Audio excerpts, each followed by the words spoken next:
미주 한인들이 한국 헌법재판소에 제기한 선천적 복수국적 관련 국적법 헌법소원이 마침내 받아들여졌습니다. 그동안 자신도 모르게 선천적 복수국적 신분이 된 미국 태생 한인 2세들의 불편이 크게 줄어들 것으로 보입니다.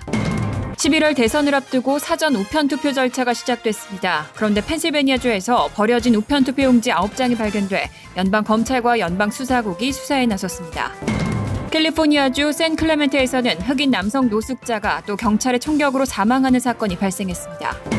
뉴욕시 공립학교는 다음 주 대면 수업 개학을 앞두고 있습니다. 그런데 100개 이상의 학교에서 코로나19 감염 사례가 보고돼 6개 학교는 폐쇄 조치됐습니다. 유나이티드 항공이 오는 10월 15일부터 샌프란시스코에서 하와이로 향하는 승객들을 대상으로 공항에서 코로나19 검사를 제공합니다. 이상은 이 시각 주요 뉴스입니다. 시청자 여러분 안녕하십니까? KBN 뉴스입니다. 오늘 오후 4시 기준 미 전역의 코로나19 누적 확진자는 어제보다 29,701명 늘어난 721만 5,172명, 사망자는 497명이 늘어 20만 8,017명입니다. 이 가운데 뉴욕의 확진자는 796명이 늘어 48만 7,775명, 사망자는 9명이 늘어 3만 3,202명, 뉴저지의 확진자는 400명이 늘어나 20만 5,715명, 사망자는 6명이 늘어 16,219명으로 집계됐습니다. 첫 번째 소식입니다. 미주 한인들이 한국 헌법재판소에 제기한 선천적 복수국적 관련 국적법 헌법소원이 마침내 받아들여졌습니다. 그동안 자신도 모르게 선천적 복수국적 신분이 된 미국 태생 한인 2세들의 불편이 크게 줄어들 것으로 보입니다. 다만 혼란을 피하기 위해 해당 조항은 2022년 9월 30일까지 효력이 유지됩니다. 한국 헌법재판소가 24일 선천적 복수국적자의 만 18세가 되는 해 이후 국적 이탈을 원칙적으로 금지하고 있는 국적법 제12조 제2항 본문에 대해 7대2로 헌법 불일치 판결을 내리고 문제가 된 법률 조항을 2022년 9월 30일까지 개정하라고 판시했습니다. 한국 국회는 내년 9월 말 이전까지 앞으로 1년 내에 관련 국적법 조항을 개정해야 합니다. 이번 결정으로 앞으로 관련 국적법 조항이 한국 국회에서 개정되면 그동안 자신도 모르게 선천적 복수국적 신분이 된 미국 태생 한인 2세들이 한국 방문에 문제가 생기거나 정보기관 취업 및 사관학교 입학 등에 받아오던 불이익이 사라지거나 줄어들 것으로 기대되고 있습니다.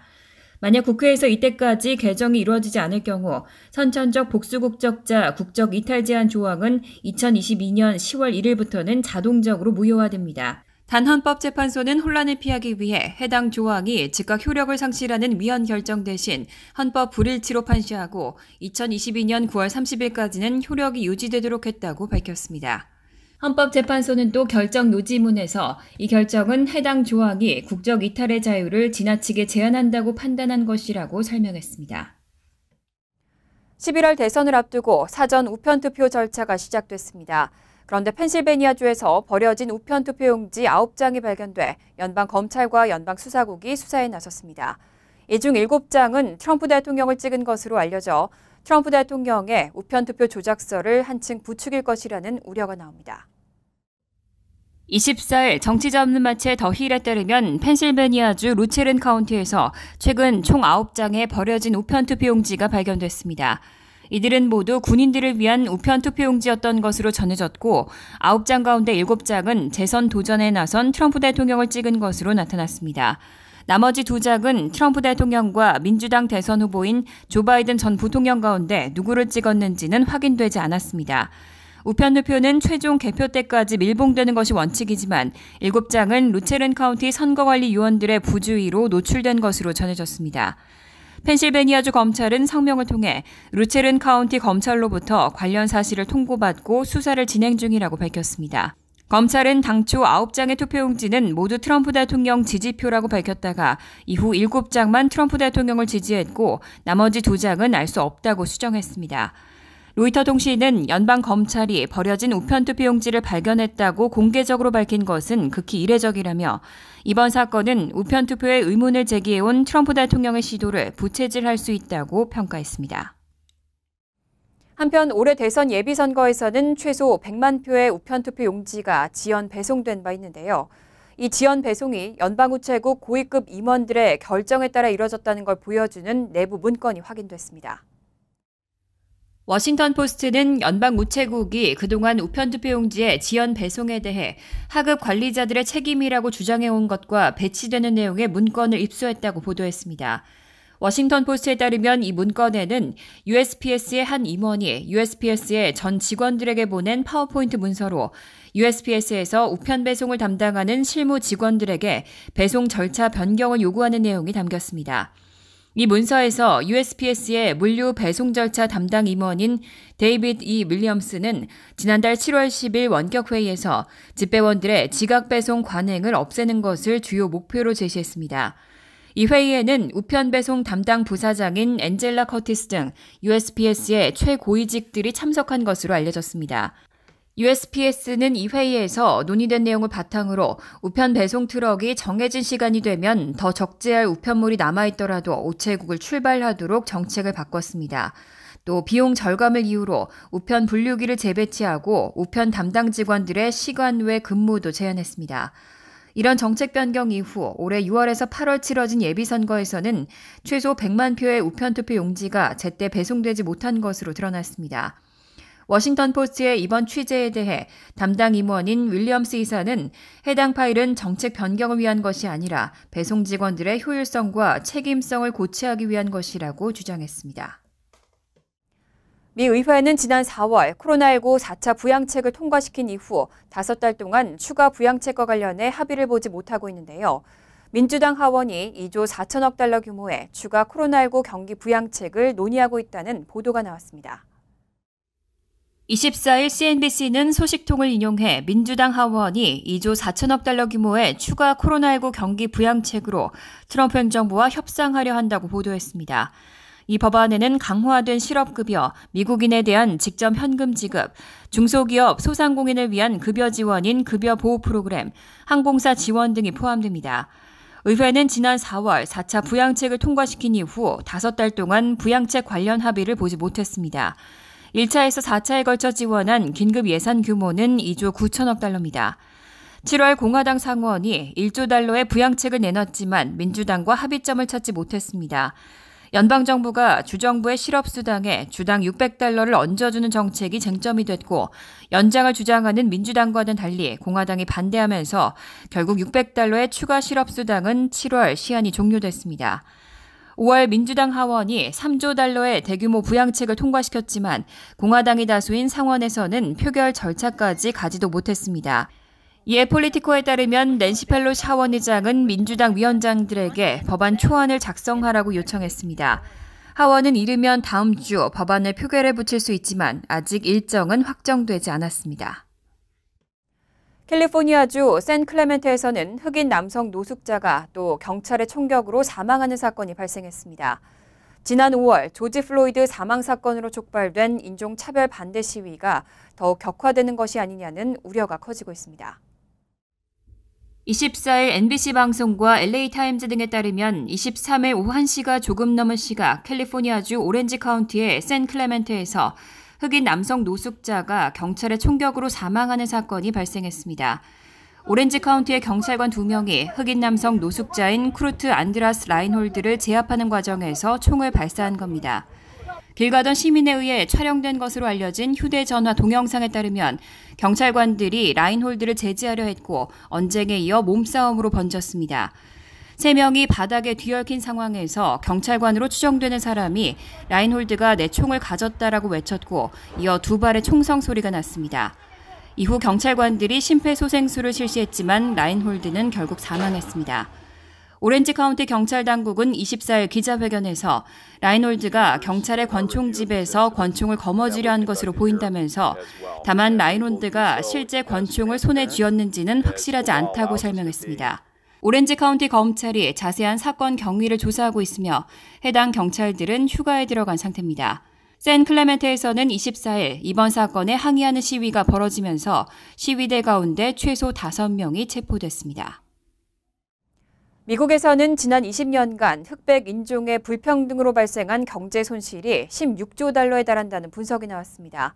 지금이라도 격차가 사라지면 앞으로 5년간 미국 국내 총생산에는 5조 달러가 추가될 것이라는 분석입니다. CNN 비즈니스에 따르면 시티그룹은 최근 발간한 104쪽 분량 인종 간 불평등 해소 보고서에서 임금과 교육, 주택 소유와 투자 등에서 불평등이 20년 전 해소됐다면 미국 국내 총생산에는 16조 달러가 더해졌을 것이고 지금 격차가 사라지면 향후 5년간 5조 달러가 추가될 것이라고 분석했습니다. 보고서에 따르면 백인 가구의 자산은 흑인 가구의 8배에 달하고 백인의 주택 소유 비율은 80%로 흑인 47%의 2배가량이 됐습니다. 백인 남성의 소득 정점과 도달 연령은 66,250달러, 50세에서 54세로 흑인 남성 43,849달러, 45세에서 49세보다 높습니다. 보고서는 이런 격차가 경제를 전체적으로 위축시킨다고 지적했습니다. 게다가 코로나19 확산에 따른 보건 위기가 미국의 이런 인종 간 격차를 악화시키고 있습니다. 보고서는 불평등 해소를 위해 최저임금 인상과 세입 확충 후 임금 격차를 축소하는 방향으로 세출 확대, 근로 장려 세제 등과 같은 빈곤 축소 효과가 입증된 지원 정책을 유지해야 한다고 제안했습니다. 또 기업들이 고용 해고 등에서 인종 격차를 없애는 조치를 해야 한다고 강조했습니다. 뉴욕시 공립학교는 다음 주 대면 수업 개학을 앞두고 있습니다. 그런데 100개 이상의 학교에서 코로나19 감염 사례가 보고돼 6개 학교는 폐쇄 조치됐습니다. 당장 다음 주 개학을 앞두고 교사들과 학부모들이 긴장하고 있습니다. 뉴욕시 교육국은 23일 가을 학기를 위해 교직원들이 처음 출근을 시작한 지난 8일부터 유치원과 장애인 특수학급 학생들 9만여 명이 개학한 21일까지 100개 가까운 학교에서 최고 1명 이상의 코로나19 감염자가 보고됐다며 2개 교실 이상에서 2명 이상이 감염된 것으로 보고된 6개 학교를 폐쇄했다고 발표했습니다. 또 22일에는 11개 학교와 교육국과 계약을 맺고 운영되는 커뮤니티 유치원 2곳에서 감염자가 나왔습니다. 뉴욕시 공교육 시스템은 2,500개 학교에 110만 명의 학생, 7만 5천 명의 교사로 전국 자치단체 중 최대 규모인데 다음 주부터 대면 수업을 시작할 계획입니다. 하지만 지난 8일부터 교직원 19,400명이 자진해서 코로나19 검사를 받은 데 이어 22일까지 일부 학생들이 검사를 받은 결과 100개 학교 이상에서 감염 사례가 보고되면서 다음 주 대면 수업 재개에 의문이 제기되고 있습니다. 또 여러 학교의 방역 안전 대책이 미흡하다는 소식이 전해지면서 전체 45%에 이르는 부모들이 온라인 수업을 선택했습니다. 교사 노조의 정책을 자문하고 있는 하버드 의대 마이클 미나 전염병학 교수 등 전문가들은 지속적인 검사와 위생 방역을 하더라도 감염 사례와 학교 폐쇄를 피하기 어려울 것이라고 지적했습니다. 코로나19 대유행에 직격탄을 맞은 항공업계가 여행 수요를 살리기 위해 탑승객들에게 신속 코로나19 검사를 제공하는 방안을 내놨습니다. 유나이티드 항공은 오는 10월 15일부터 샌프란시스코에서 하와이로 향하는 승객들을 대상으로 공항에서 코로나19 검사를 제공합니다. 다만 비용은 승객이 부담합니다. 유나이티드 항공은 오늘 10월 15일부터 샌프란시스코에서 하와이로 향하는 승객들을 대상으로 공항에서 코로나19 검사를 받을 수 있는 옵션을 제공한다고 밝혔습니다. 10월 15일은 하와이주가 도착 72시간 전에 코로나19 음성 판정을 받은 방문객에 한해 2주 의무격리 해제에 돌입하기로 한 날입니다. 이에 따라 유나이티드 항공은 샌프란시스코 공항에서 하와이행 비행편 예약자들이 보안 검사대를 지나기 전 15분 만에 결과가 나오는 분자 검사 방식의 신속 코로나19 진단 검사를 받을 수 있게 합니다. 검사 결과 양성 판정이 나오면 비행기에 오를 수 없습니다.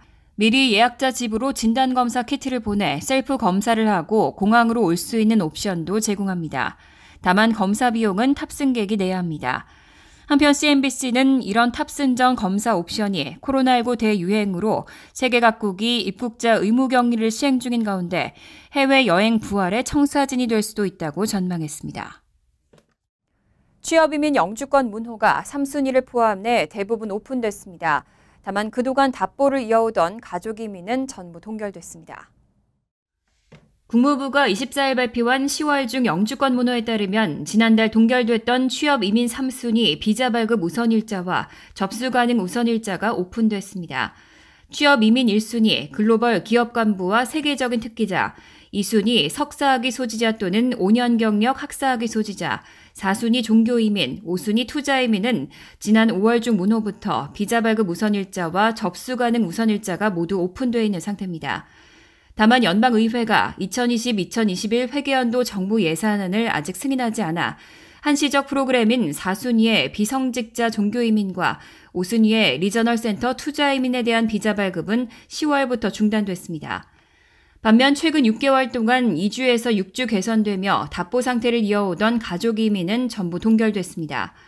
국무부는 그동안 코로나19 팬데믹으로 각 대사관에서 가족이민 신청 접수 업무가 중단되는 등 대기 수요가 충분하기 때문에 가족이민 비자 발급 우선 일자를 10월 중 문호에서 진전시킬 필요가 없었다고 설명했습니다.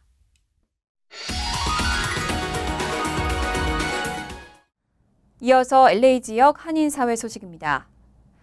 LA 카운티 내 수십여 곳의 사업체와 단체가 코로나19 예방 관련 행정명령을 위반한 것으로 드러났습니다. 71곳의 업체들에게 소환장이 발부됐습니다. LA 카운티 보건국에 따르면 지난 8월 29일부터 9월 20일 동안 보건 행정명령 미준수 혐의로 71건의 소환장이 발부됐습니다. 적발된 71곳 가운데 대부분은 교회와 체육시설로 알려졌으며 이 중 여러 곳은 수차례 안전수칙을 위반한 것으로 전해졌습니다. 문투 데이비스 LA 카운티 보건국 박사는 실내 영업과 실내 예배가 금지된 안전수칙을 준수하지 않을 경우 바이러스 확산을 악화시킬 수 있다고 지적했습니다. 보건당국은 노동절 이후 확진자 급증에 대해 우려하고 있는 결정적인 시기에 각 사업체와 주민들의 바이러스 확산을 통제하기 위한 노력이 중요하다고 강조했습니다. 한 달 동안 캘리포니아주 전역에 걸쳐 발생한 산불로 인한 연기로 대기 오염이 심각한 수준입니다. 심각한 연기로 최소 1,000명에서 최대 3,000명이 목숨을 잃었을 것이라는 연구 결과가 나왔습니다. 스탠포드 대학의 새 보고서에 따르면 지난 8월 1일부터 9월 10일까지 캘리포니아주에서 발생한 산불로 26명이 목숨을 잃은 가운데 심한 연기로 숨진 사망자는 최소 1,000명에서 3,000명에 달할 것으로 예측됐습니다. 심장병, 당뇨병, 그리고 호흡기 질환과 같은 지병이 있는 65세 이상 주민이 주된 사망자로 추정됐습니다. 특히 연구원들은 코로나19와 대기질 악화에 대한 연관성은 밝혀지지 않았지만 초기 연구에서 나쁜 대기질이 코로나19를 악화시킬 수 있다는 점을 시사하고 있다고 설명했습니다. 한편 연구진은 오리건주와 워싱턴주의 연기와 관련된 사망자 수를 조사하지 않았지만 산불 연기에 따른 대기질 수준을 고려하면 사망률은 캘리포니아주와 비슷할 것이라고 전했습니다. 간추린 소식입니다. 주요 보험사들의 연합인 블루크로스 앤 블루쉴드가 반독점 소송에 27억 달러를 지급하기로 잠정 합의했습니다. 이번 합의안에는 블루크로스 블루쉴드 36개 회원사 간 경쟁을 제한하는 규정을 축소하는 방안도 포함됐습니다.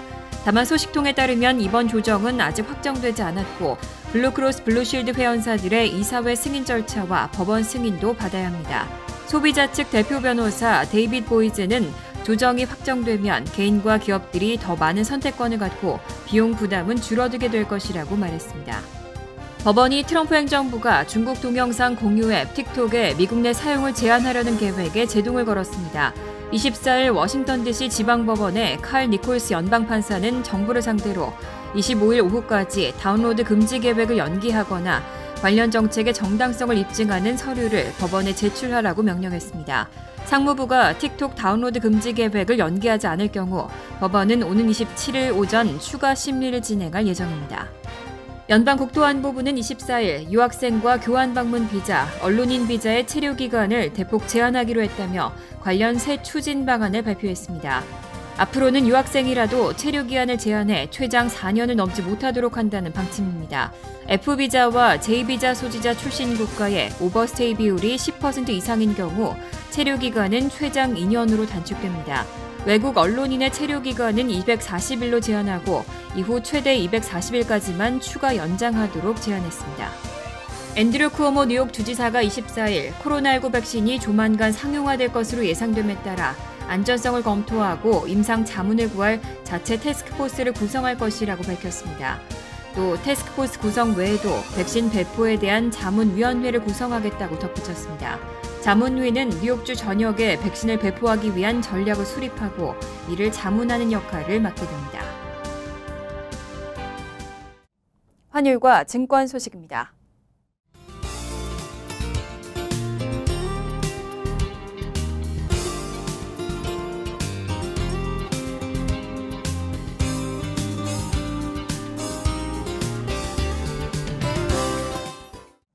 이어서 날씨입니다. 토요일은 대체로 구름이 많겠지만 점차 거치겠습니다.